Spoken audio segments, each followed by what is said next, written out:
Well, fall is just around the corner, and of course it's a great time to be planting trees. And one way to find out about trees that are well adapted to Oklahoma conditions is to visit parks and arboretums across the state. Well, today we're at the University of Tulsa, and joining me is the Superintendent of Ground Services, Mr. George Perkins. Hi, Welcome. George. Thanks. Now, you're probably wondering, what in the world does University of Tulsa have to do with trees and those types of things? Well, University of Tulsa is a new affiliate garden with our Oklahoma Botanical Garden and Arboretum.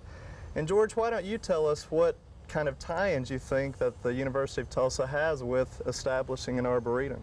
Well, Steve, I think that the University of Tulsa, we like to consider ourselves an urban type park within the city, even though we are a college or a university. Okay, and I know you guys are getting ready to celebrate, what, your 100th anniversary? Yes, it is. It's our centennial celebration, actually kicking off on October 22nd, I think is when it is. Okay, and as a result of that, part of the plans are to develop more parks and tree planting That's areas, right, it is. There's quite an undertaking on campus to plant new trees on campus and along with flower beds also. Now, one of the areas is right behind us. Tell us quickly kind of what you have in mind for future plans there. Okay, out here on what they call the U area, we're getting ready to incorporate a bonfire pit that will be in conjunction with the centennial celebration.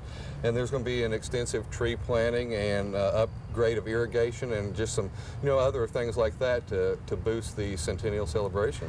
Well, George, I think one thing that's real impressive that you guys have done, which the homeowners can really relate to, is before you ever started in planting trees, you did a tree inventory. Tell us why you did that and some of the results that you found out from that. Okay. Well, it was important for us to know what species we had on campus to begin with. You can't go in and add additional plants unless you know what you actually have on campus. We thought it would be important to, spread the diversity of plantings that we had on campus to incorporate all the species that could grow within the area, not just a select few. Right. Now, how many different types or varieties of trees did you come up with? Within the 1,365 trees we have on campus, there's approximately 200 different species, and we're looking to expand that. Okay, now, as I understand it, the campus is about, what, 160 acres? Yeah, about 160 acres. Okay, so quite a few trees, but I think the most impressive part is, what about the dollar amount that you added? That's right. We also measured each one of the trees on the caliper, and with an extension fact sheet that we got, we were able to determine the value of all the trees on campus was $1.5 million. Okay, and one in particular is a hackberry over here. Yes, it is. It alone was estimated at what? $240,000, I think, for the tree. So that's pretty impressive. Now, of course, diversification is important, but you're doing some neat things where donors can put in trees in memory of someone, and also on campus you talked about the buildings at Christmas time will get live trees put in, decorate them, and then you plant them on campus. Now, That's again, right.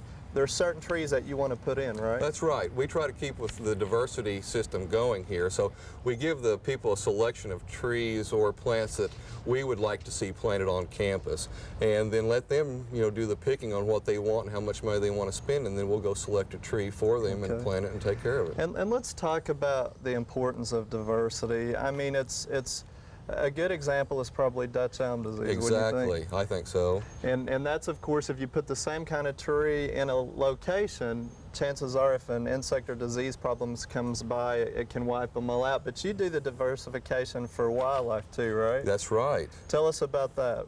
We try to plant a lot of species on campus that will attract the wildlife to your location, to where you don't necessarily have to put out feeders and stuff. We'd like to, incorporate that into our plan, but there's plants you can plant in your landscape that will attract the wildlife too. The deciduous hollies, some crab apples, just for an example. Again, knowing what you have and trying to match that up. That's right. Now, George, this is a great place for people to come to see mature trees and things. You're also trying to do some things to help educate them when they're here. What about the signage that you have? Yes, part of the OBGA, you're required to label or sign your plants.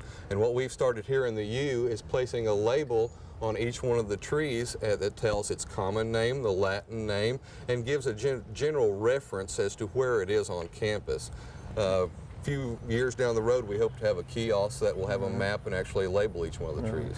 Well, it is very impressive. It does look just like a park, and I think a lot of the things you're doing can really be taken to heart by the homeowners, and doing tree inventories in your own backyard to find out what you have, and even more so in your neighborhood, not only for the diversification and wildlife, but also for insurance purposes. So George, That's right. I guess we have an open invitation here for people to come out and look around. That's right. We would welcome anyone to come out and just look at the campus or join us in our centennial celebration. Okay, thanks again for having us. Thanks, Steve.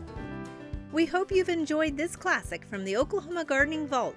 Remember, even though these tips and techniques are timeless, there's always something new to learn in the world of gardening. By subscribing to both Oklahoma Gardening and OK Gardening Classics, you'll have access to a wealth of gardening knowledge, both classic and contemporary.